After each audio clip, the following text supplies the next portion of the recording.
announcement has been paid for by the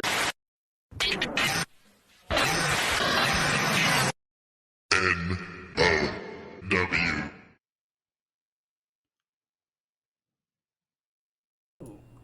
Hello, all. Hello, NOW In Your House is here. Yeah, thanks for being back. I'm here as always with Trevor. What's up, everyone? Oh, say that again. I had you muted.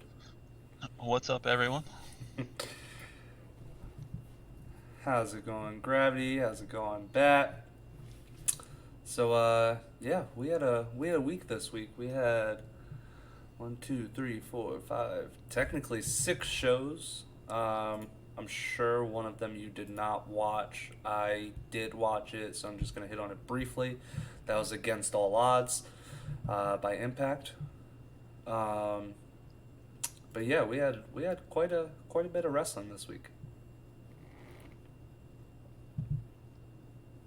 Give me 1 second. Boom. Let's put that there. Tons of wrestling, absolutely. So as always, we're gonna start out with the weekend wrestling.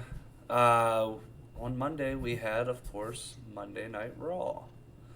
Everybody's favorite. Everybody's favorite. On June 7th. Which opened up with a random tag team battle royale for number 1 contendership. Yeah, I mean, it was random, but it was a decent match. Told some stories. Yeah. But the Viking Raiders ended up picking up the win, so they will be facing AJ Styles and Omos for the tag team championships. Yeah, it was pretty good too. Don't mind the Viking Raiders winning, because I thought it was going to be Arcade Bro. Yeah, that's where I thought they were going with it. But I mean, I don't mind the returning Viking Raiders getting a shot first. I think Arcade Bro is going to get their shot, but yeah, I don't mind this choice at all. And then you had Lindsay Dorado and John Morrison out there as only one half of their tag team, since the other half was hurt. Yep, Grand Metal League was out of action. And The Miz. Yeah, and of course The Miz, as we all know, he has a pretty serious injury. He's going to be out for like 9 months.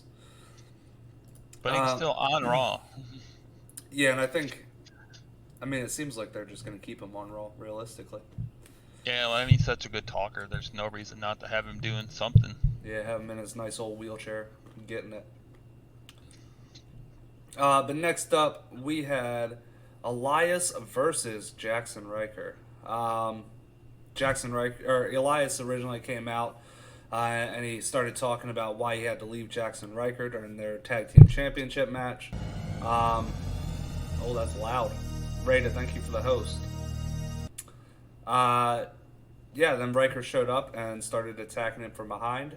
Then we cut to commercial. When we came back, we had a match between Elias and Jackson Riker, which really wasn't long at all. Elias ended up running away, giving Riker a count-out win. This wasn't a good match. No, I mean, I think it was barely a match at that. They're trying to push Riker as a face, it kind of seems like. Yeah, they gave him a new they gave him a new haircut. He has a little bit of a new look. And they also piped in some cheers for him when he came out as well. Obviously, that was not accurate because we all know that Riker's not going to get cheered. Who knows if he's ever going to get cheered because of some of the stuff that has happened in his past. But they definitely piped that thing in. Rada will be talking about that later. Yeah, it was like he also jumped him from behind. That's not a face thing to do. No. Usually, I mean, it happens sometimes, but not really a face thing. No. And I mean, I guess you can kind of see him as one of the badass baby faces, but yeah, I don't think he's really going to get there. Like, yes, he has the former military service and everything, so he has some respect there, but it's really going to be hard for WWE to actually get him over like they want with the things that have happened in his past with social media and whatnot. But next up, we had a contract signing for the WWE Championship, Drew McIntyre and Bobby Lashley. Yeah, I'm not going to dig too deep into this. I didn't like this segment too much, mainly because the end made me cringe a little bit, where Drew McIntyre ended up cutting the table in half with his sword. Yeah, it was just, why? Why did you feel a need to cut the table in half with a sword? Show how serious he is. I He's mean, gonna cut Bobby Lashley down. I guess. No, it wasn't good, but I just want this feud to be done with. I want Drew McIntyre to be out of the main event scene. He's been there for 2 years straight, 2 full years as champion and as challenger. It's time for somebody else to take the reins. So hopefully that goes ahead and ends. Hopefully Bobby Lashley wins, because it is in stipulation that if Bobby wins, Drew cannot challenge for the WWE Championship until at least Bobby Lashley loses. So we will hopefully see Drew McIntyre out of the main event for a while, which is honestly what we all need. Next up, we had Ricochet versus Humberto Carrillo. This was for number 1 contendership of the United States title. Winner would face Sheamus. This was actually a really good match up until the end. I didn't like the ending, but No. I get it. So Humberto Carrillo hit a Spanish fly from the apron to the floor. Neither man could make it back into the ring, which made both of them kind of look weak. It's not like they fought on the outside and fought through the 10 count. They were just kind of laid out, which made it seem like neither of them were really to the level to compete with a guy like Sheamus at this point.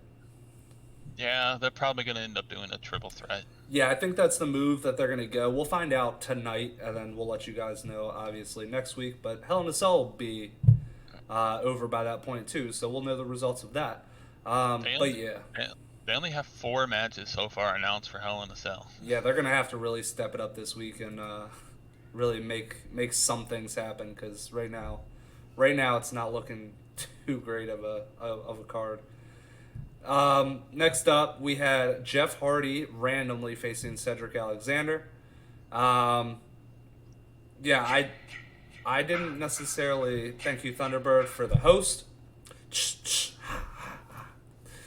I did not like Jeff Hardy winning this match. I've been saying that Cedric Alexander is young and at the point where they should start pushing him. But they're not. They're doing the opposite. They're kind of burying him for old guys. Thank you, Bat, for the host. They started to push him, and then he lost, and then he won, and then he lost again. And if they wanted him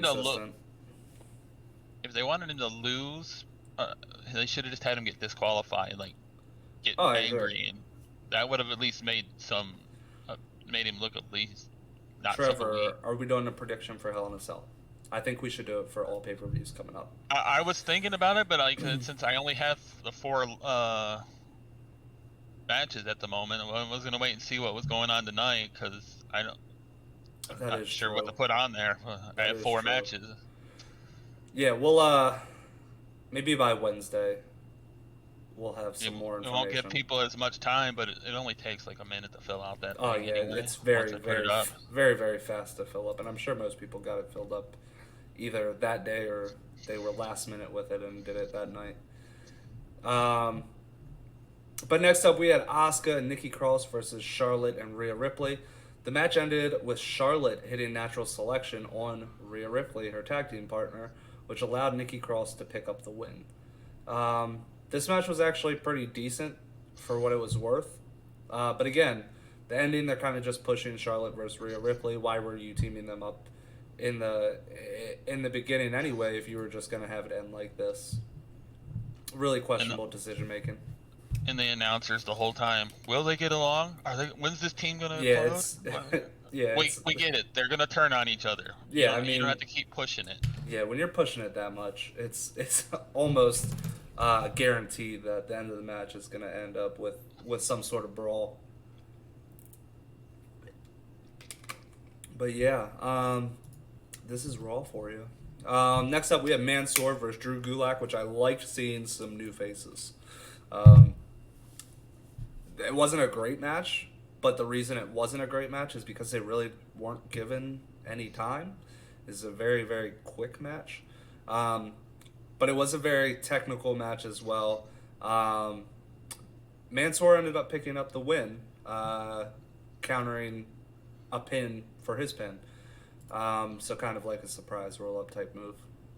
Yeah, he also kind of listened to Mustafa Ali because he told him to go, don't trust him, and wonder if they're gonna make them like a faction. Hopefully they don't call it Retribution. Oh God, please don't. Put Mansoor in a mask and face paint. Yeah, I mean we'll see. We'll see where it goes from here. I hope that's not something that they do. I think they need to stick away from that now, especially with a guy like Mansoor, who's a young guy who has all of the Saudi Arabia nation behind him and all that money behind him. They can put them together as a team. Just don't make them a shitty Retribution. Yeah, just don't give them a gimmick. Next up, we had Riddle versus Kofi Kingston, which was it was the best match of the night. We've been seeing Riddle and Randy Orton picking up wins every week against the New Day, so this was kind of a fresh take. Kofi Kingston not only countered Riddle's RKO, but he also countered his bro Derek and hit the Trouble in Paradise to pick up the win, which I kind of like seeing RK Bro finally taking a loss because it gives some meaning to this rivalry. I would assume this is going to be another match on that card, which is going to be Matt Riddle and Randy Orton versus the New Day. Yeah, that should be a good match. I mean, this was a good match. This was. I don't mind seeing Riddle lose, especially to Kofi, because Kofi was the champ for a good while. Yeah. And no, I completely agree with you there. And then we ended the show in the weirdest way we possibly could. This got a lot of heat as well from fans everywhere. We ended the show with Alexa's Playground, and it was more than Alexa's Playground. So Shayna Baszler ended up knocking Lily to the ground and stepping on her. She went home, and I guess she originally went backstage. A box almost fell on her. Flames erupted. Lights were flickering. She locked herself in a room and stacked furniture in front of the door, and then she saw Lily in a mirror behind her. She looked behind her. Lily was not there. Then she smashed the mirror when she saw Lily was still in it. And then she could still see Lily in the broken mirror. And that's how we left. That's how we left Monday Night Raw. I didn't hate this. It was just weird. It was weird, but, I don't mind weird. I mean, The Fiend was weird, too, so. It is not Bro KO. It's RK Bro. Rated. But yeah, I don't know if this is how, I mean, I would have been fine if this was middle of the show, but this is how you ended. I probably shouldn't have ended it. It should have been at least before the main event, like the Kofi Riddle, because that could have ended the show. And oh, absolutely. Fine. Absolutely. Rated stop being weird. He said, I want to play in Alexa's Playground. That's weird. Overall, it wasn't a bad Raw. Raw. I mean, last week was a pretty decent Raw.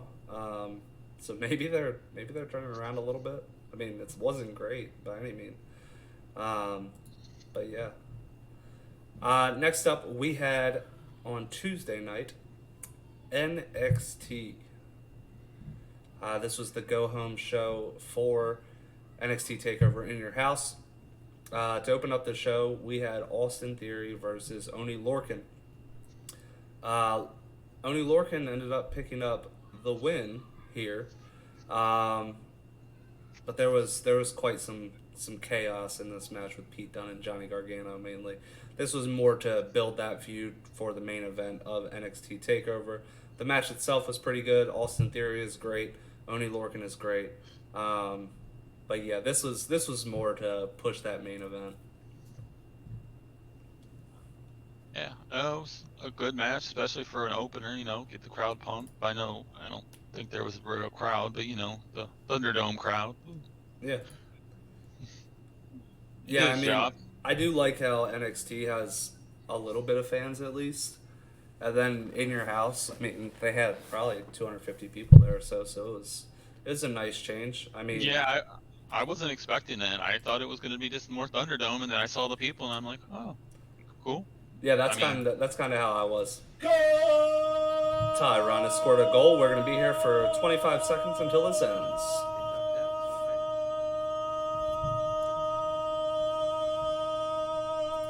Still going. Still going. Still going. Still going. And done. Next up, we had Legado del Fantasma making their match at In Your House a winner-take-all match, six-man match between MSK and Bronson Reed versus Legado del Fantasma. This was a nice addition that we were going to get a six-man match, winner-take-all. It's an interesting take, I should say. And I mean, we'll talk about what it led to during the actual goal or during the actual match, but yeah, I enjoyed the how they made this a little bit different than just a normal. Hey, we're gonna have a tag team match. Hey, we're gonna have a North American Championship match. yeah, I've seen a few people complaining that it made no sense for them to agree to this because they could lose everything without being pinned, but I'm like, whatever. They were cocky and they thought they could get away with it, so I don't mind it. Did they get away with it? We'll find out later. Absolutely. Next up, we had Killian Dane versus Isaiah Swerve Scott. Swerve Scott. They're really pushing Hit Row, which I don't mind. I'm actually starting to like Hit Row. I think mainly I'm liking them more because two of them are from Maryland, so that gives them a little bit of extra credit in my book. But I was actually kind of surprised that they gave Isaiah Swerve Scott the win here over Killian Dane, and it was fairly clean. I mean, there was a little bit of distraction, but it was fairly clean. Yeah, I don't mind Dane losing because there was a distraction, so that made him lose focus a little bit, and you are trying to get the new guys over, and so yeah, I don't mind this. It was a decent match. Yeah, no, it was a pretty good match. I'm not sure how I feel about Isaiah Swerve Scott's finisher being a single leg drop kick in the corner. Yeah. But next up, we had a squash match. Hi, Britt. Mercedes Martinez versus Cameron Branny, something like that. But yeah, it was a squash match. It was a quick match. And she got jumped by Xia Li before. Thank you. Then still Brittany's squashed the other just girl. bringing me a bunch of snacks. Like, she just keeps coming next to me and just handing me different snacks that, like, I've never seen before, but I appreciate it. I love her. So that made Martinez look strong. She got jumped and hit with I think she got hit with the kendo stick. I don't remember, but she got jumped anyway, and still squashed the local talent. Yeah. I mean, she made very quick work of her. Next up, we had Ted DiBiase announcing that Cameron Grimes versus LA Knight will be for the $1 Million Championship, which we have not seen since Ted DiBiase Jr. was in the WWE. Which I'll talk more about this whole thing when we get to the pay-per-view. Yeah, I'm just going to move on before I start talking about it. Next up, we had another fairly squash match between the Grizzled Young Veterans versus August Gray and Iki Manjiro.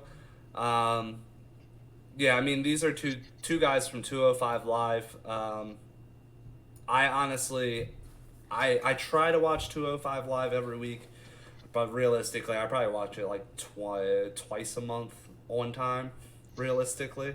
Mainly because there's no stars over there anymore. It's not like the old days where we had Enzo and Pac and all those guys over there at the same time. Cedric Alexander, so there's no real stars over there anymore. So I can't do it.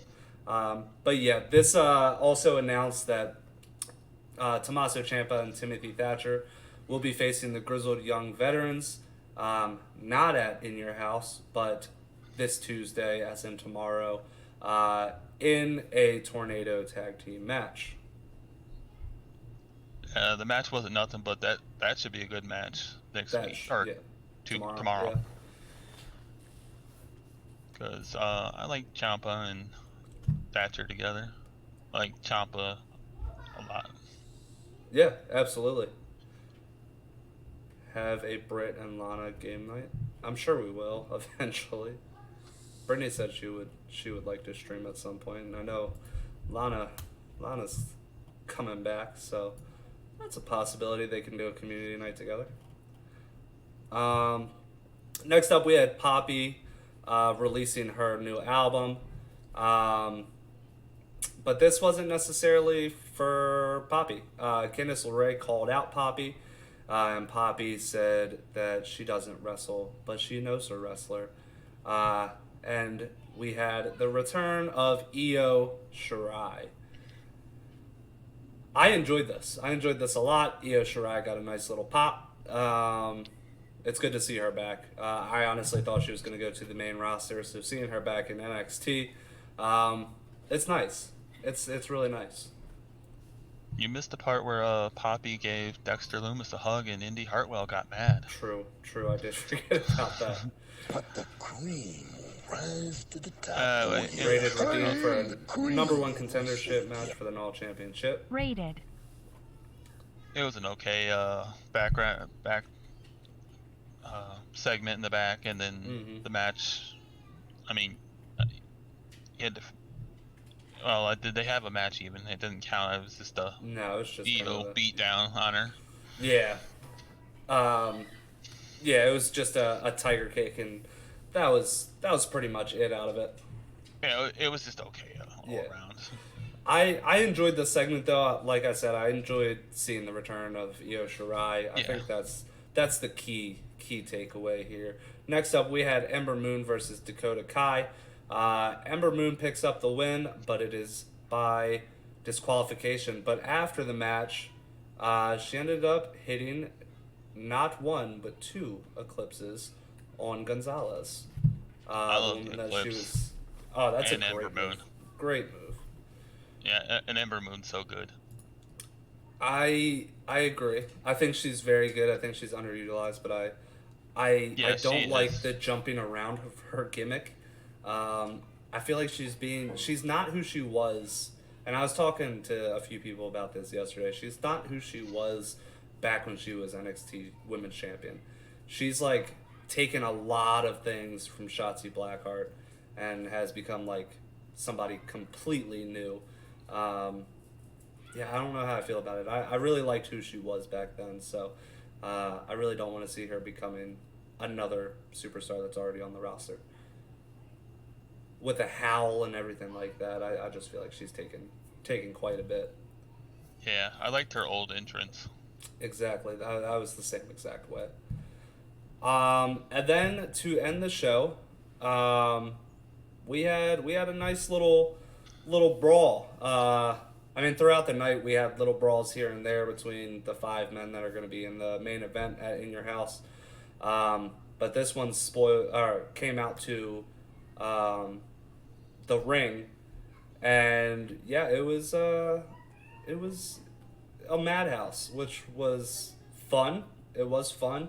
Then we got to see Adam Cole taking out Karrion Kross and holding up the NXT Championship once again. Made you really feel like, hey, Adam Cole's still that guy. Yeah, it was a good segment. Then you had Regal getting all frustrated. Yep. Yeah, and he's getting extremely frustrated. We'll talk a little bit more Good about way to build for the pay-per-view. Yep. No, I enjoyed the show. NXT usually doesn't disappoint. I mean, they sometimes have some clunkers, but who doesn't? But yeah, it was a good go-home show for In Your House. Really made you excited for the pay-per-view to come. But next up, we move on to Friday, June 11th, for Friday Night SmackDown. So yeah, we open up the show with Jimmy kind of calling out Roman Reigns, saying that he's jealous and he doesn't want to see the Usos hold gold too, and he's intentionally getting them disqualified. And then he also vowed that by the end of the night he was going to do something, that he would do something that he would not regret. It was a really good promo by Jimmy Uso, and yeah. I mean, I think we're pretty clear that we're gonna get Jay and Roman at this point in the show. But yeah, this is great. Yeah, I mean, this story's the one carrying WWE. Oh, it's been great for a while. Yeah, no, absolutely. This has been the storyline for like a year now. Between when Jay was originally fighting for the title and up to now, this story has been great. This is story of the year. Storytelling, and it all makes sense. And WWE knew how to do this. Yeah, that's the one thing WWE's been really lacking on was long-term storytelling. That was good. I won't say that they're not trying to do long-term storytelling because they do the same matches every single pay-per-view, it seems like, for a lot of guys. Like Edge and Randy Orton went on forever, but it really wasn't a great storyline with it. But this is actually, Lashley has been going on forever. Yeah, but this is actually like a story that people care about. Yeah, this is fun. This is extremely fun. This is why we like wrestling right here. This storyline right here. This is what is keeping WWE as a whole afloat right now, in my opinion. But yeah, next up we had Big E and Kevin Owens versus Apollo Crews and Sami Zayn. How did you feel about this match? Owens and Big E picking up the win. I thought it was a good match, and I liked the after that Crews blamed Sammy, called him an idiot, and then they set it up for next week to do it again, but with Commander Aziz, which I haven't seen him wrestle. I didn't see him in NXT, so I don't know how much he did in NXT. Realistically, not much, if anything. I mean, the only thing I remember is he was on Raw Underground. Yep, that's pretty much all he did. He got signed and went to Raw Underground because he really has never done anything in NXT that I'm aware of, and I've been watching NXT for a long time now. The match was good because I mean 4 guys in it are really good. Oh yeah, you have 4 guys that are extremely talented in Big E, Sami Zayn, Kevin Owens, and Apollo Crews. Where this is going to lead, we'll find out on Friday. I'm sure this is going to let us know what's going to be happening at Hell in a Cell. But yeah, we'll definitely see. And realistically, I don't remember the last pay-per-view that WWE had that had both mid-card titles on the main show. So this could be a first in a long time. So I like to see it. I would. But next up, we have Liv Morgan versus Carmella again. This time, Liv Morgan picking up the win in a okay match. Yeah. Okay match, and it was weird that Liv Morgan won, but then they still announced Carmella afterward. You know, still the most beautiful woman in WWE or world or whatever. Welcome, Aiden the Great. Thank you for following. And you just saw me put my mouth all over a microphone. Yeah. It's like, okay, Liv Morgan just won, but then you just threw all the light back onto Carmella. Yeah. You could have tried to push Liv Morgan a little bit here. Yeah, I don't know what they're doing. I don't know what they're doing here. Like, it seems like Liv Morgan's getting the out the door treatment. Yes, she's still on TV, but you're kind of burying her right now, in the nicest way possible, at least. It's like, you got the win, but you get nothing for it. You Yeah. don't get the spotlight. Let's put it back on Carmella. And it's really unfortunate because Liv Morgan is extremely talented. Yeah. Next up, we had the Ding Dong Hello show with special guest Seth Rollins. Yeah, this was probably the best show of the Ding Dong Hello show, at least in my opinion. Yeah, it's not a high bar, though. No, Bailey and Seth Rollins have extremely, extremely good chemistry together, which showed there. Yeah, then Cesaro knocking on the door, Seth Rollins opening it, and instantly getting attacked. Yeah, this was great overall. Gravity well, one bit, hip hip, hooray. But yeah, this was great, and this leads more to Seth Rollins versus Cesaro, which I'm sure is going to be at the pay-per-view, as well as Bianca Belair and Bayley. I said Seth Rollins and Bayley are awesome, and I agree, and so is Cesaro and Bianca Belair. Bianca. Yeah, you just said it. They're all four really great in the ring. Yeah, and this was nice. This was not a cringy segment like some of them have been in the past. Just like last week when they had Bayley's face everywhere, laughing. No, this was a good segment. Next up, we had Chad Gable versus Montez Ford. But more importantly, we saw Otis with a completely new look. Hair is cut down and gelled back. He cut the beard, looking. I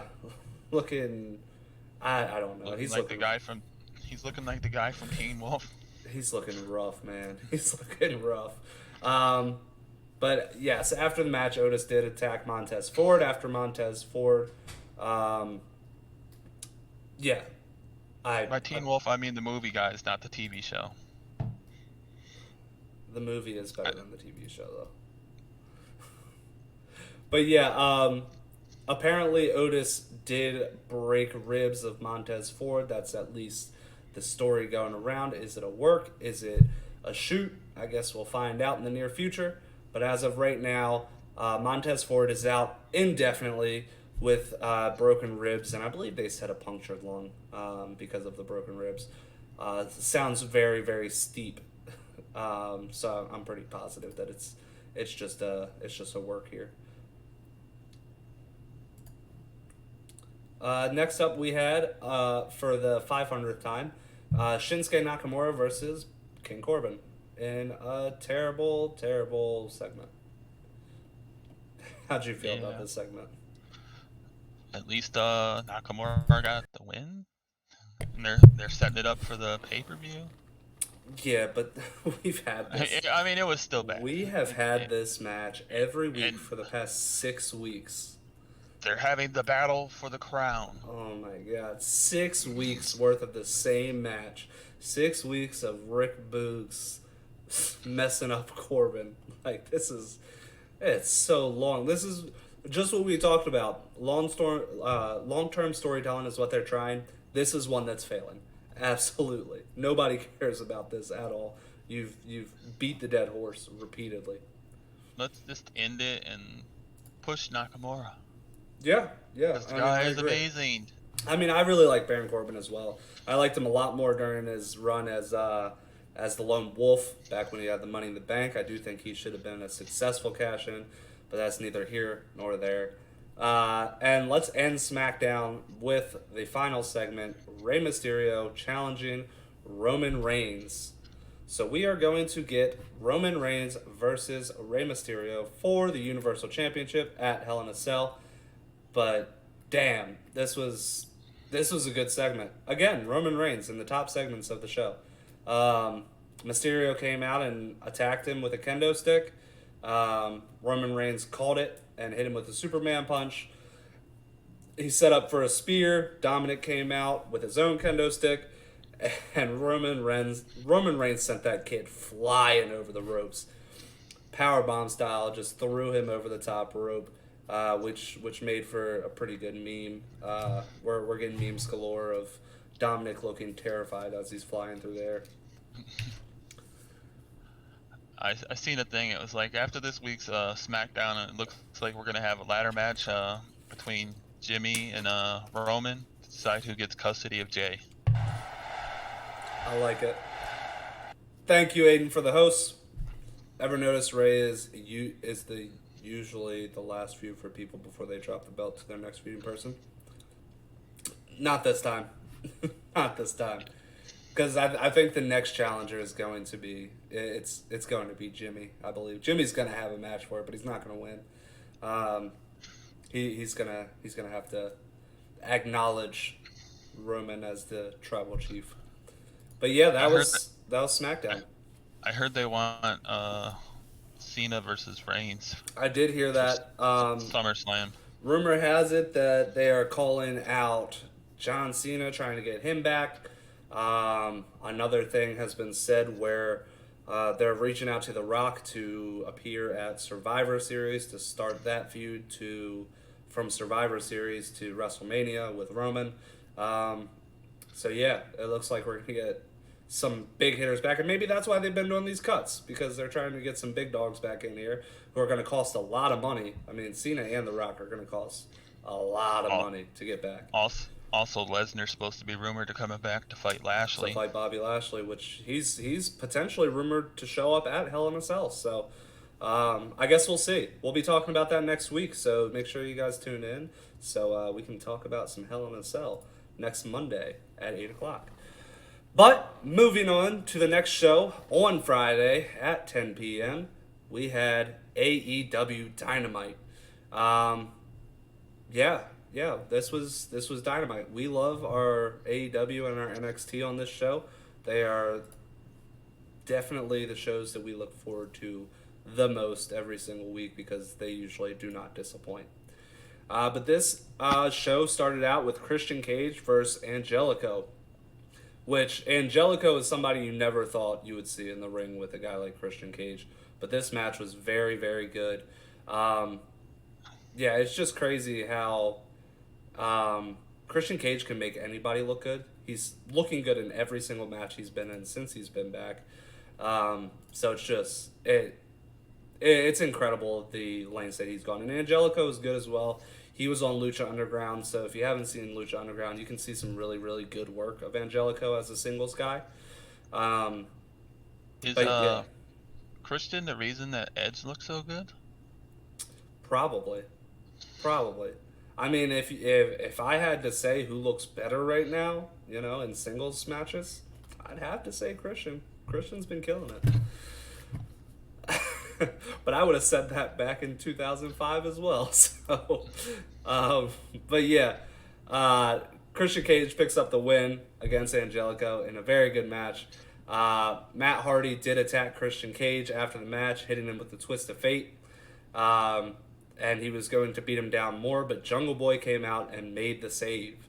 So yeah, it looks like we're having some mentorship between Christian Cage mentoring Jungle Boy Jack Perry, which I do like that as well. I thought you said Angelica and that Brian Cage has been fighting women. Brian Cage has fought women. Fought Tessa Blanchard. But I think we should have more men versus women matches, and not just like the women just get in there and beat them up, and the man just sits there and takes it. That's a conversation. We could go a while about that because I was not a fan of Tessa Blanchard in Impact winning the world title. Mainly because just a woman of her size and stature, it wasn't believable to me that she was destroying guys like Brian Cage, who's a fucking animal. It's just... Yeah, I mean, make it make sense still. Don't put someone like Alexa Bliss against someone like Drew McIntyre, where one kick, she would be out across the ring and up this ramp. Yeah, and that's the same thing with Tessa and Brian Cage. I did like Tessa and Sammy Callahan, but that's, I mean, yeah, it's just it'll work sometimes, but other times you can't. You Yeah, just some can't. of the women are like Rhea Ripley. I could see going against a number of men. Mm-hmm. Asuka. I mean, she's smaller, but she has like the skill, like that you could see her going against not like huge guys, but like most of the roster isn't huge anymore, thankfully. Yeah. Shayna definitely could because she has that MMA Oh, Shayna background. And absolutely could. she's I completely agree with that. But next that was up, what we Batman said. I don't want to take credit for that. yeah, most women are considered cruiserweights, so that makes sense. Yeah, at least keep it in like just like UFC and boxing and everything has. They have weight classes. Keep it if you're gonna make it happen, make it make sense. Don't have a Sasha Banks going against like a Bobby Lashley because that's not gonna be believable.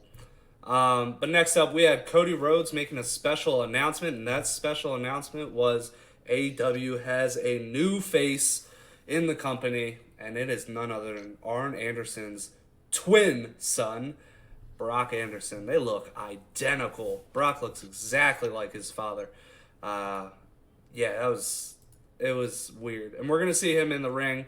But yeah, I'm excited to see what Brock Anderson can do. If he's anything like Arn, kid's gonna be a menace. Yeah, I haven't seen him anywhere else. I don't know if he's wrestled on the Indies or if he's just been training with Cody and them. Can I get an admin to help me out with that?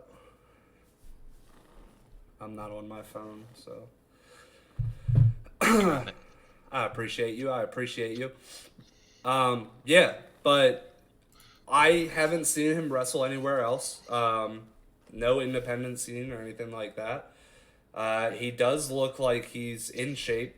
He looks much older than he actually is. Kind of like Arn. Arn always looked like he was like 40, even in his 20s. And this is kind of how Brock is. But yeah, I'm really excited to see what he can do. And we're gonna see what he can do next week. So, in 2 days. So I'm excited to see what we got. Yeah. But next and up, we got QT Marshall challenging Rhodes to a South Beach strap match on July 7th, and I don't care about QT Marshall. I think he's fine on the mic, and they should have just had him be like the voice of the rest of those guys to help get him over. And the thing with QT Marshall is he's very known for being a trainer. He's trained quite a few guys that have made it big time. But QT Marshall, as a wrestler himself, yes, he has talent, and yes, he can wrestle. But, like, you're also up there in age, and nobody really knows who you are, besides people that are, like, diehard fans. So it's just weird that you're really trying to push QT Marshall ahead. I do like him as a trainer and as a backstage hand, but I'm hoping that he's out of the actual ring in a little bit. Just like I said the same thing about Dustin Rhodes. I think Dustin Rhodes' time has passed, even though he can still go. It's eventually time to hang it up. Yeah, I'd rather see Dustin in the ring though, because at least he can go really well. And yeah. I mean, not that QT's bad, but I just think Dustin is still better. Let's be real. There's a reason why Dustin Rhodes made it big time for over 20 years, and QT Marshall never really did. There's a reason for that, and I mean, I don't want to say it's obvious because he is a good wrestler. He just doesn't really have the look of a wrestler, at least of that level. But yeah, moving on, we had a very good trios match. The Young Bucks and Brandon Cutler versus Pac, Penta, and Eddie Kingston. I really enjoyed this match. Just regular tag team matches are fast-paced and extremely fun to watch. And then add 2 more guys to it, that's what you got here. I really enjoyed this match. Pac, Penta, and Kingston ended up picking up the win. Yeah, and of course, that was going to be 2 Cutler. Yeah, the Young Bucks weren't going to take the fall here. But after the match, the Good Brothers helped beat down everybody else. And then Frankie Kazarian is the guy that came down and made the save. The Elite Hunter. Yeah, who is freshly away from his old tag team. So this is, I guess we'll see what Frankie can do as a solo guy. We did see him in Christian Cage's opening match, his debut match in AEW, and he can go. He's very, very good. Now he's in the single scene, so we'll see. Yeah, this was a good match. I mean, 4 of the guys in this are like top tier, and then Eddie Kingston is not like I wouldn't consider him top, but he's still good. And then Brandon Cutler just was there to take the pin. Yeah. Which you gotta have that guy. You gotta have that guy eventually. And a guy in Brandon Cutler who went over a year with no wins, and they made a huge story out about that with Peter Avalon. Both of them having no wins and who was the worst in AEW. But yeah, next up we had the Pinnacle responding to the Stadium Stampede. This wasn't as good of a promo as you normally see from the Pinnacle and the Inner Circle, but it was still pretty good. And then we had Jericho and the Inner Circle interrupting their promo and demolishing the Pinnacle's limousine, where they just watched from the ring as their limo was getting destroyed helplessly. Yeah, at least they're trying. It sounds like they're going to have more singles feuds instead of just the whole group on group. Yeah. I mean, you have the 2 tag teams seem to be paired off, as FTR was cutting a promo specifically on Santana and Ortiz. Sean Spears won on Sammy Guevara, and Wardlow on Jake Hager. So yeah, and those 2 are going to have a cage fight this week. So that's going to be fun to see. Gravity Well with another bit. Hip hip hooray. But yeah, I do like how they're breaking it down. But realistically, if you're going to have a pay-per-view, you could have an entire pay-per-view of Pinnacle versus the Inner Circle. 5 matches on there, or 4. Yeah, you could have a whole show dedicated, maybe a special dedicated to just that feud alone. Yeah. Everybody in this is good. Yeah. Well, Wardlow I haven't seen very much of, but yeah, and I mean Jake Hager is arguably good. He can be, but is he really great? Not really.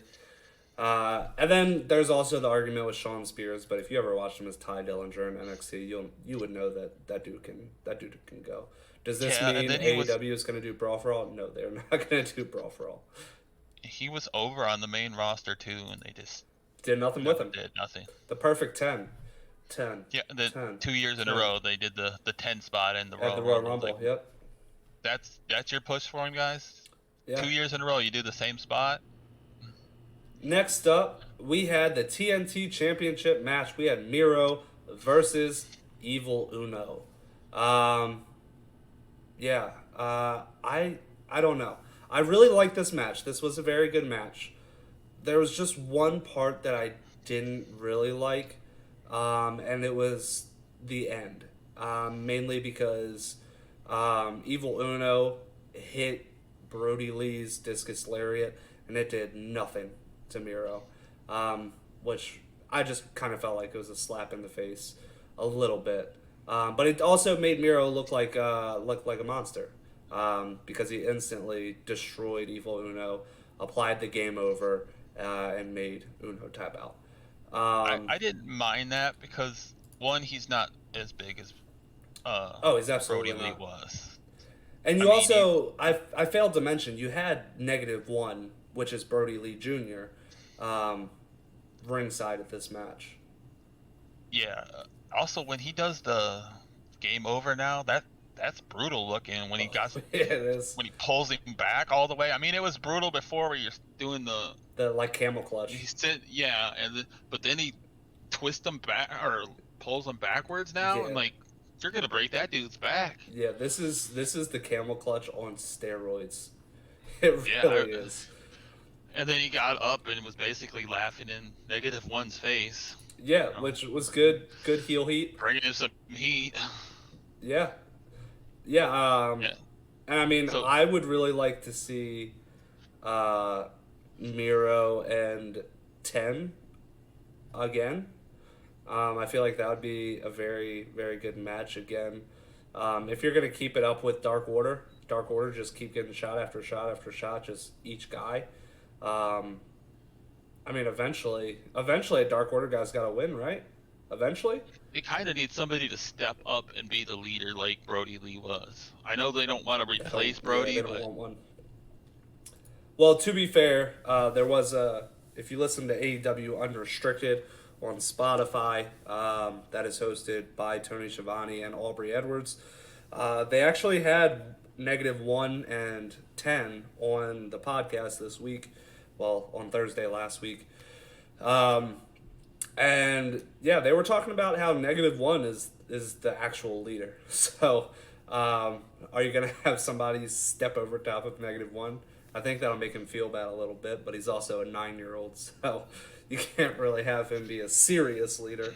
But I do get they don't want to replace Brody, which it makes sense. If you are going to have a leader, it's going to have to be somebody with a giant amount of star power, like an Aleister Black. But I also wouldn't want to see that either. So it's a double-edged sword with me. I heard they had been keeping -1 off TV because he wasn't doing his homework. That is, well, yeah, he let his grades slip, and his mom took him off TV. Apparently, he had a legitimate meeting with Tony Rhodes, like a business assessment. So he had to go into Tony Khan's office, and Tony Khan was like, "Hey, we're gonna have to take you off TV for a little bit until you get your grades up." Like, I just think that's hilarious that it was like you made it so official that you took the kid into your office as the owner of a company and said, "Hey, you got to get your grades up because we're taking you off TV because they're slipping." Yeah, that's just funny to me. But yeah, next up we had Kenny Omega and Don Callis coming out to the ring. Yeah. They were pretty much saying how Jungle Boy is a one-hit wonder, and just kind of berating Jungle Boy. But Jungle Boy didn't wait too long. He came out, told Kenny Omega that he talks too much, and started a brawl, where he looked very, very well. He looked like he got the upper hand on Kenny Omega until the Young Bucks came out. And then Omega was able to escape. This should be a really good match because I agree. Omega, one of, if not the best wrestler right now, and then Jungle Boy is very good in really rising up.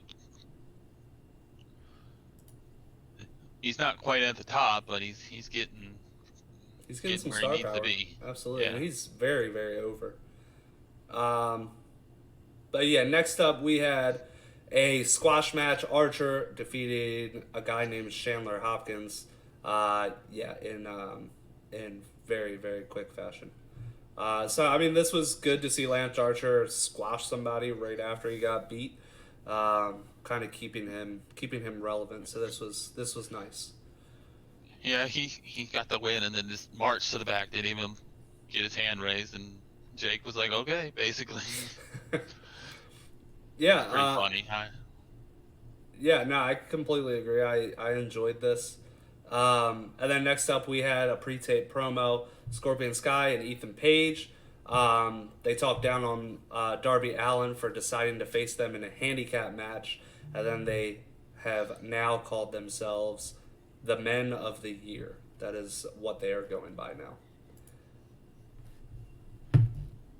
But yeah, that's take that for what it's worth. Next up, we had a decent match. Nyla Rose versus Layla Hirsch. Layla Hirsch is very good. Nyla Rose is okay. I think this could have been a better match, realistically. Nyla Rose ended up picking up the win.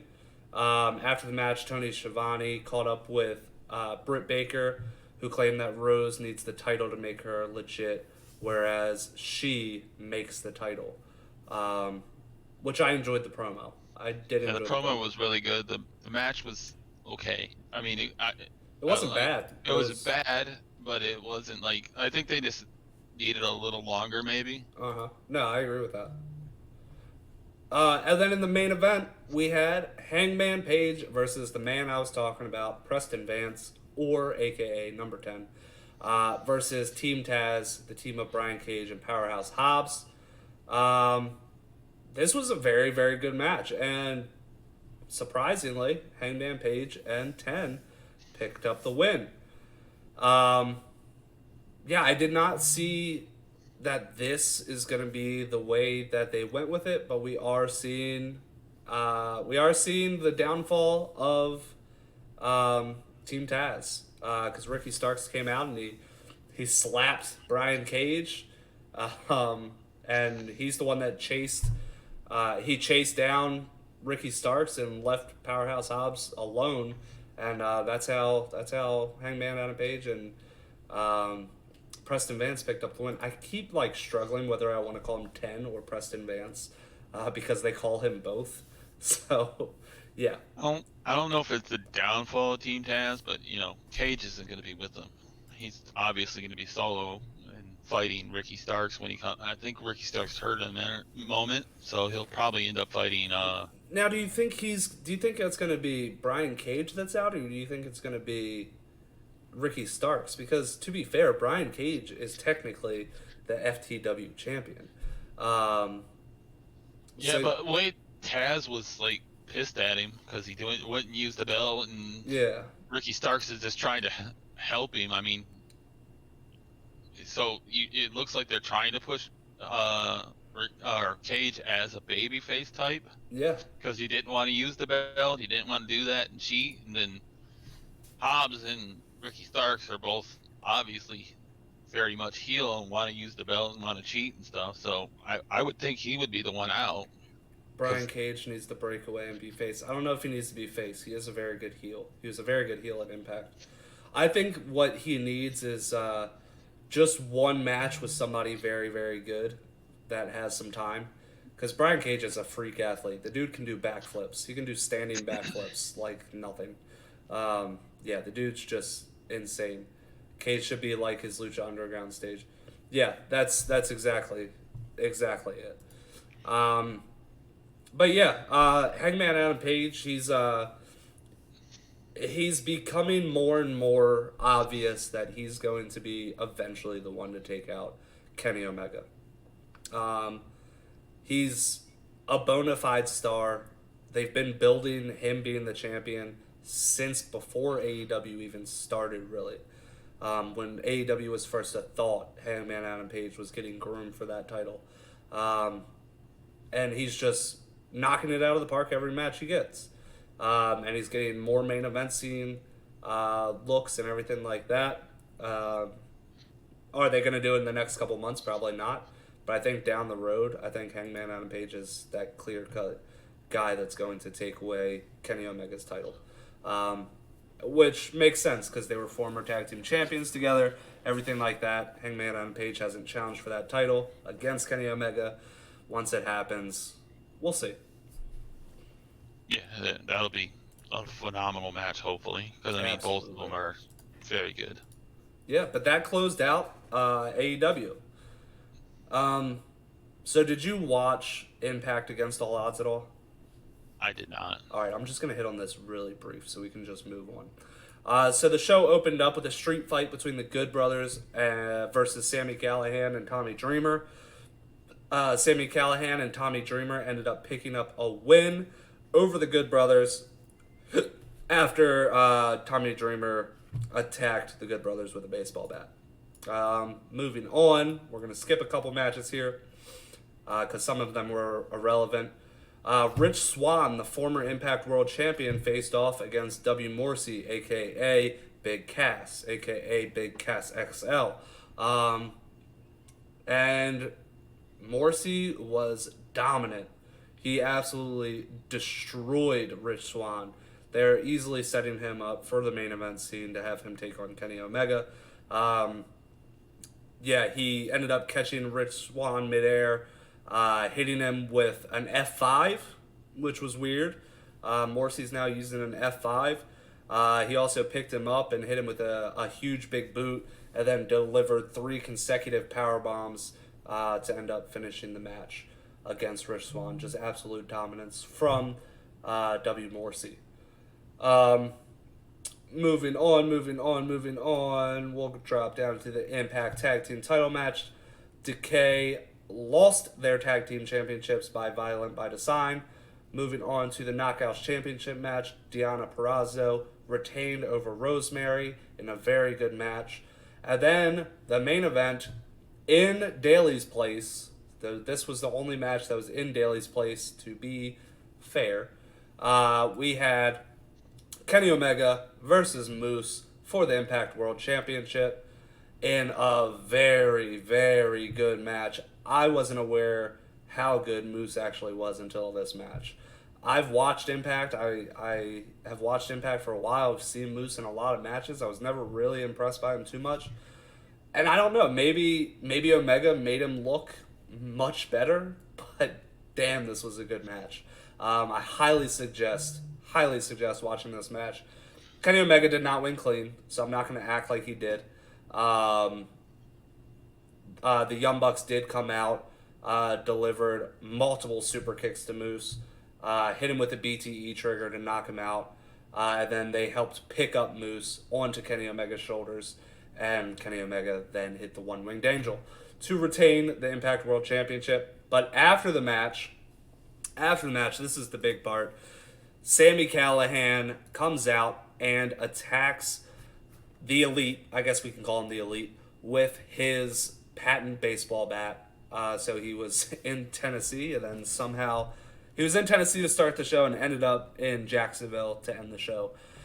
But yeah, he assaulted the Young Bucks, got them out of there, and then started assaulting Kenny Omega. Don Callis came out from the commentary table and told him that he needed to stop and be careful what he does next. Sami Callihan ignored it, and Thunderbird with the DNA #1 contender shit match. Sami Callihan refused to stop from Don Callis' word, and Don Callis has fired Sami Callihan as he is an EVP of Impact. So Sami Callihan is fired from Impact Wrestling for attacking Kenny Omega. Where do we think he's going to end up next? I think it's pretty clear. I'm sure he's going to end up on AEW here shortly as one of those crossover talents, and he will be probably the next one to face Kenny Omega for either the Impact or the AEW World Championship. But yeah, we'll see. But that's it. That was against all odds. I do suggest watching at least the main event. You're gonna have to wait a couple weeks to actually watch it for free though. So, but yeah, are you ready to get to the main event of the evening? Yep. All right. Oh, don't worry about the interruption. We appreciate all interruptions here, unless it's what Ty's probably going to do in about 2 seconds because I just baited him, and he's going to hit a goal. Waiting for it. But we are going to move on to our main event, which was WWE NXT TakeOver In Your House from yesterday. There it is. There it is.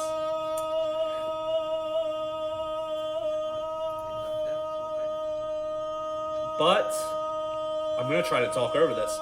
To open up the show, we had the winner-take-all match for the tag team titles and the North American Championship. MSK and Bronson Reed versus Legado del Fantasma. A very, very good match. Especially the spot at the end where Escobar got demolished. After that, it pretty much fell into place. MSK and Bronson Reed picking up the win over Legado del Fantasma. How did you feel about this match? Oh, I thought this was a great match. Really fast paced. Even when Reed went through the ring, all I could think is like, I would not want to be the one to catch that man. Nope. And Reed killed 2 people in this match when he put Escobar through the barricade, and then when he did that The off splash. the top rope, the splash. That man was dead. They were both dead. Yeah, and the Escobar one looked brutal.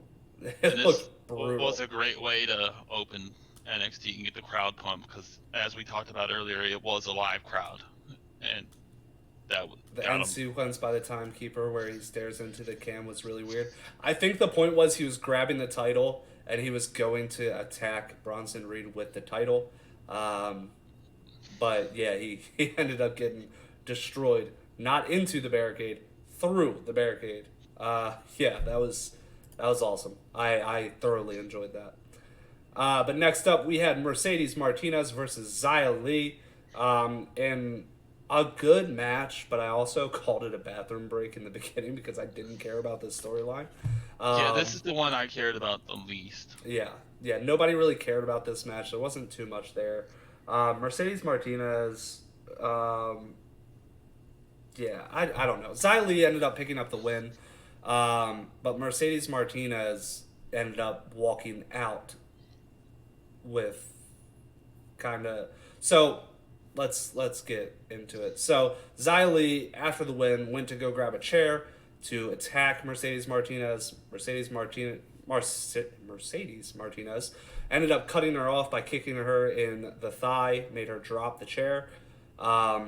Mercedes Martinez got the chair and started beating Xia Li with it. So she did lose, but she came out looking strong until she went on the stage to meet up with Mei Ying, who grabbed Mercedes Martinez by the throat, made her drop down to her knees. Mercedes Martinez fought it off for a second before she got her throat grabbed again and yeeted off the stage into the barricade. So Mei Ying looking like she's a monster. She's that bitch from The Grudge, as I said in the Discord, in the spoiler chat. Which, if you're not a part of our Discord, you should check it out. You talk during the pay-per-view. Exclamation point Discord in chat. But she's, we'll see, I guess. Yes, the Ying sequence felt like it went too long, mainly because the stare down was like 5 minutes long. Mercedes Martinez got absolutely destroyed. It was a good match, but it was still like the one I cared about the least. Yeah, I didn't care about this match whatsoever. Ty was actually over my house to watch the pay-per-view, and as soon as the match came on, I was like, all right, it's time for me. I gotta use the bathroom. It's bathroom break time. The sixth match, I did care about. Yes, the next match I cared about as well. This was the $1 Million Championship ladder match between Cameron Grimes and LA Knight. This was a great match.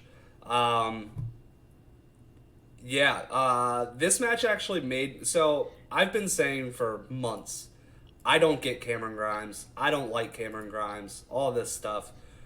This match made me like Cameron Grimes. He showed how good he actually was in this. LA Knight also showed how good he was in this. Also, side note, I started cheering for LA Knight because the announcer said he was from Hagerstown, Maryland, which me and Ty both popped for. Because we had no idea he was from Maryland. So again, another Maryland boy in NXT that we're going to go ahead and fanboy for. This was a great match. A lot of high spots in it. That there was a lot of spots where you thought it was going to end, where it didn't necessarily end. But the one thing that I was going to say earlier, the one thing that I really kind of wanted to happen, because one, I didn't think Cameron Grimes, I really don't think he fits the $1 Million Championship. Yes, his gimmick kind of does right now, but him as a person, I really don't see it. LA Knight, I can kind of see it. I was halfway hoping Ted DiBiase Jr. was going to come out and retake his title because he was the last one to hold it. Technically, he never lost it, so it's still his title, technically. Not anymore. But LA Knight did pick up the win. And a very, very good match, arguably match of the night. Actually, I'm going to go ahead and say it. It was the match of the night. Yeah, I can agree with that. The other one would be the main event, but there's one reason I would give it to this one over that. But Same. We'll get to that. We have the same reason, too. Yeah. But yeah, this was absolutely a great match. Again, a lot of high spots. There was at one point a very weird spot with a neck breaker in the corner onto a sideways ladder. That I was like, why would you even do that? Why? That looked like it hurt. Both of them, yeah. Really bad. Yeah, I looked at Ty and I was like, why even do that? That looks terrible. Yeah, you're just asking for trouble there. But yeah, this was great. But moving on to the NXT Women's Championship match, Raquel Gonzalez versus Ember Moon. This, again, was another good match. We had Dakota Kai out ringside. Shotzi Blackheart was not at ringside. The match was pretty good at one point. A couple points. Dakota Kai did get involved, saving Mercedes Martinez, putting her foot on the ropes, things like that. Shotzi Blackheart ends up coming out to stop Dakota Kai, chases her and ends up pushing her face first into the barricade, which I found pretty funny. And then they both made their way backstage, which they continued fighting, and we'll talk about that a little bit more. But yeah, this was a very, very good match. I enjoyed the final sequence.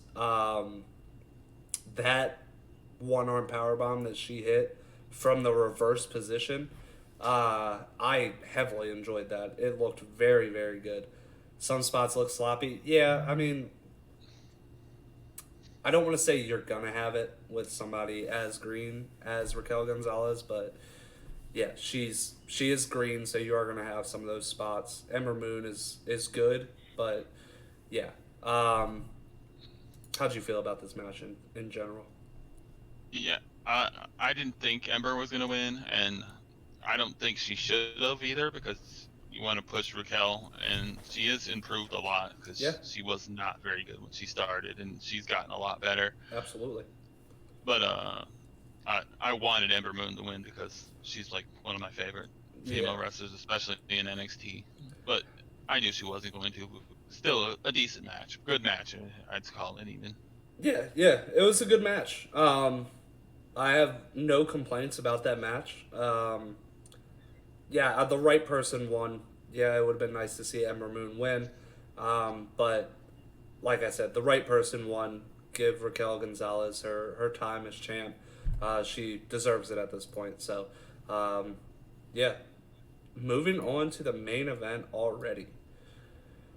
So, we had a fatal four-way featuring Karrion Kross. Adam Cole, Kyle O'Reilly, Johnny Gargano, Pete Dunne versus Karrion Kross as well. But Karrion Kross really wasn't much in this match. This was an amazing match in every sense of the word, unless Karrion Kross was involved. Yeah, when he was there, it was just, I'm going to hit you, I'm going to hit you, I'm going to hit you, and everybody was hitting him, and it was like, not good. But when he wasn't in there, it was amazing. Great. Yeah, absolutely. That's why, that was the only reason it's not a match of the night. Yeah, I mean, Karrion Kross, like Ty just said, he just would come in, hit some clotheslines and some suplexes, and then he'd be done. It was bad. Karrion Kross devalued that match. I would have said, if you would have just had those four and took away all the Karrion Kross spots and added some more spots from these four guys, you could have had match of the year. You could have had it. because it was very good. It was very high impact, very fast paced. It's everything that New Age wrestling fans like. But you had Karrion Kross. Yeah, not a fan. Not a fan of Karrion Kross. I find him extremely boring. He only seems to have 3 or 4 moves. Yeah, not a huge fan, and there's reason why I don't like him. Those are some of the reasons. I really didn't like him in Impact either. There's a reason he was never Impact World Champion. He's missing something. He's missing something. I think O'Reilly's selling the ending though. He sold the hell out of that. He did sell the hell out of that. So yeah, like we said, there was many spots in this match. The beginning, where we found out Cross wasn't really going to be in this match much. Really, to start, Cross got thrown through the front door on the stage, and he was out for a while. And then he came back, had a couple moves on everybody, and was powerbombed by former tag team partners Adam Cole and Kyle O'Reilly onto the announcer's table, and he was out for a while. Yeah, he just you think wasn't the table great. was supposed to break there? I don't know. He looked laid out on it though. Yeah, he was the way he was laying, just his like back was just arched. yeah, and he was hanging off it. It was pretty funny. Yeah, and the thing I kind of explained to a few people last night is Karrion Kross. Yes, he's a giant and he's a monster in NXT. The guys in the match with him, none of them were over 6 foot tall. NXT is a small man's territory. Once Karrion Kross goes to the main roster, he will no longer be a big man. He will be an average-sized man once he gets to the main roster. So he's really going to have to develop something. If he's going to make it on the main roster, he needs to develop something. Because he is not as big as he looks in NXT because everybody else is smaller. And that's not a knock at him. It's just saying, like, he needs to find whatever he's missing. I just want to put into context, he won the match. So Kyle O'Reilly locked in an ankle lock on Adam Cole. Looked like Adam Cole was possibly going to tap. And then Karrion Kross locked in the cross jacket on Kyle O'Reilly. Kyle O'Reilly ended up passing out before Adam Cole could tap. So Karrion Kross ended up getting the win. I didn't like that either. Because there's 4 guys that could still go in the match. Yeah. Why stop a match because somebody's out? I mean, if they got a pin on him, that would have been one thing, but he didn't give up or submit or anything. Yeah. So that ending I didn't care for. And it was so anticlimactic. If you noticed, once the bell rang, the crowd went mild. Like, they were cheering that entire match. It was loud, that entire match. And then when he won, it went silent. You could hear a pen drop. Somebody in the crowd yelled, "You're not special." You're not special. Yeah. Like he is not a liked man. And it's Triple H has to see it. If we all see it, Triple H has to see it. I thought he was going to lose just because Vince would want him on the main roster because he's a bigger guy. He has the muscular look, and Scarlett is there for eye candy, and I just thought that would be why, and he was just going to get called up because Vince would be like, "Oh, look at this guy, he's money." Yeah, but as soon as he gets up, Vince is going to realize he's not that big. Like, yes, he's jacked, but he's not as big as a lot of the top guys over there. He's smaller than Roman. I mean, really saying something. Is Vince going to know? Because Vince has been hit or miss with a lot. That's true. A lot of miss lately. That's true. That said, he would Adam Cole to the main roster first. Adam Cole has recently just spoke out. It does look like he's potentially going to Raw. Yeah, he's not necessarily happy about it, but it sounds like he's potentially going to Raw. Do we want him on the main roster, though? Because no. NXT guys don't always fare well on the main roster. You know, I'm going to sound like a mark when I say this, but I want Adam Cole in AEW. That's where I want Adam Cole. Mainly because his best friends are over there. I think he would you and would his see girlfriend. and his fiance, who's the women's champion over there. But he's best friends with the Young Bucks. He's best friends with Kenny Omega. He's backstage all the time. Apparently, he's always backstage. That's at least the rumor. There's been plenty of pictures taken where Adam Cole's in the background talking to Tony Khan or talking to the Young Bucks. Like, he's there a lot. And I think he would really enjoy it over there as well. And I think they would give him the time, they would give him the spotlight. Not saying NXT hasn't, because he was the longest reigning NXT champion, but I love Adam Cole too much to see him go to the main roster just to get fucking dookied on. But that was, just to be clear, Batman. I love Adam Cole. Don't want him to go up and then be just shit on like Ricochet has been, because the main roster is just shit on some great wrestlers. Ricochet, like I just said, is amazing, and they just don't use him at all for anything good. I mean, he's been on a couple times recently, but. And Gravity, don't be shocked because Vince does not allow his talent to go to AEW shows.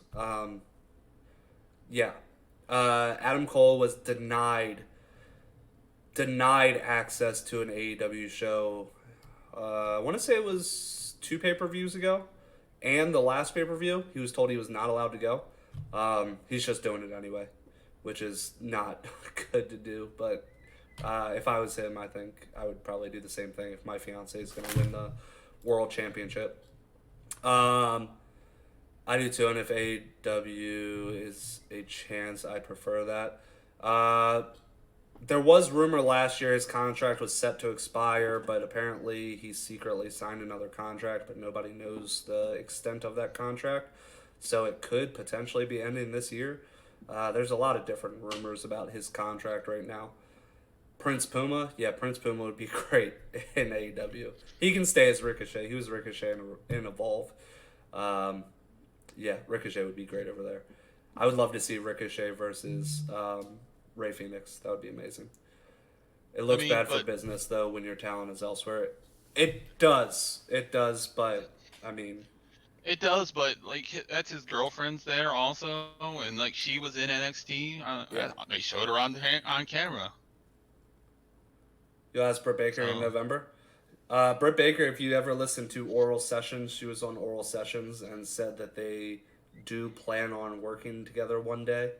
And she also said that she doesn't plan on going anywhere. So that kind of...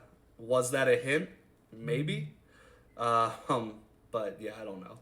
She said they do have plans to work together. Adam Cole, DMD. Or Britt Baker, bebe. Yeah. But that was In Your House. Great show. Did it have any 5-star matches on it? No, but not every pay-per-view is. But yeah, the main event, just on the main event alone, they say, if everybody wanted to say with other pay-per-views, whether it be AEW or the main roster, you're only as good, or people only remember the finish. You didn't finish well. You didn't finish well at all. And it showed. Well, they also had the backstage thing with Regal. So they did leave us with... Correct. Which we did forget to talk about that. If you want to go ahead and hit on it. Regal was just very frustrated with all the fighting, because throughout the night they showed different, like, the main event guys coming into the arena and they were fighting backstage or fighting in the parking lot, and then you had Shotzi and Dakota Kai fighting backstage, and just all kinds of people, and he's just continued that from just past NXT, so he was very frustrated, and he said it might be just time for a change, and then he walked away. So, and it looked like he had tears in the eyes too. Is he quitting, or is he just gonna bring in an enforcer, which everybody is saying it's Samoa Joe is the rumor, or that Samoa Joe is gonna take over and be the GM? Now let's hit on that a little bit, because it has been announced today that it was rumored yesterday, but announced today that Samoa Joe has been signed back to the WWE, and he will be working in NXT. But they also said that he again did not get cleared to compete. So as far as enforcer goes, he's not going to be able to do any contact. He could potentially take over as GM while Regal possibly goes to the UK, because the UK really doesn't have anybody as management figures. So Regal going over there would make sense. But I'm curious to see where this goes. Now that Samoa Joe is signed, is he going to go straight to the commentary booth? Because he was great at commentary. Is he going to be that GM role? I guess we'll find out. Yeah, I'm excited to see where it goes, because you have a lot of options to what Samoa Joe can do, and bringing him to NXT is the right move because he was a former NXT champion. So, go on. Samoa Joe with Wade Barrett would be a great commentary team. Oh, I absolutely agree. I would love that. But I also would love him being the GM. It would be a fresh take. A heel GM, maybe? Regal's been a face GM the entire time. NXT's been around. So which is weird because he was a heel his entire career, basically. He was a great heel. Yeah. So, yeah, I mean, maybe NXT gets their first heel general manager. That would be nice. It would be a nice change of pace. Yeah. There's tons of places where this could go. We may find out some more information on Tuesday night. Well, we're definitely going to, because William Regal has already been announced that he is going to talk about it. So we will know. We will announce it to you guys next week as well. You don't like 3 on commentary? It's too crowded? Yeah. No, I prefer 2. Yeah, I don't think they're getting away from 3 though, because that's all 3 shows have 3 now. Yeah. And well, all 4 shows, because AEW has 3 as well. You got to keep Wade, and you got to keep Beth Phoenix. That's my thought, at least. Yeah. But yeah, that is your week in wrestling. Definitely got to keep Wade. He's my favorite of the announcers on there right now. Same. How did you feel about the week in wrestling as a whole? Gravity Well, 1 bit, hip hip, hooray. It was pretty good. Raw was better than usual. SmackDown, the Roman story is great, and there was some other good stuff on there. Nothing too horrible. The Carmella taking the spotlight was bad, but the match was okay. Yeah. AEW, good match. They had a good main event this week, unlike last week's. Just rare misstep. Yeah. For their main event. Which it's rare for AEW or NXT to screw up a main event, but it happens. Yeah, I mean, everybody's gonna stumble once in a while. They at least bounce back and put on a good main event. Yeah. Do you have any final words? Let's announce the winners from the prediction. Oh yeah. The prediction. So yeah, you can go ahead and we had take over. A tie for first place, we had a tie for second place, and we had a tie for third place. So 6 there was total? 2 for each of these. Yep. Okay. First place was perfect score, all 5 matches. That was Canyon and Travis. I think that part was rigged. Bits. Rigged. Second place is Ty and the man hosting, Cody. 5,000. And then third place is Chad Evans and MXG. So they get 2.5. And it went all 5 right, 4 right, and then 3 right. So 5, 4, 3. Yep. Gotcha. And I will try to get one out for Hell in a Cell. Let's try and see if they make some more matches before I put it out there. I would say after tonight, keep your eye out. Keep your eye out on Saturday for sure, because we will have a full card by Saturday, obviously, and we can promote it enough in that one day for you guys to be able to. If you guys are here, obviously you want to be a part of that that poll or that whatever. I guess it's a poll, kind of. Predictions. Yes, that's the word I was looking for. Yeah, if you're here, you probably want to be a part of the predictions. So stay tuned. Keep your eye out on Saturday. I'll try to tag people that are consistently in chat as well when he does post that, so you guys don't miss it. But thank you guys for being here. Travis, have those strands been applied, or should they just look for them in the next few days or so?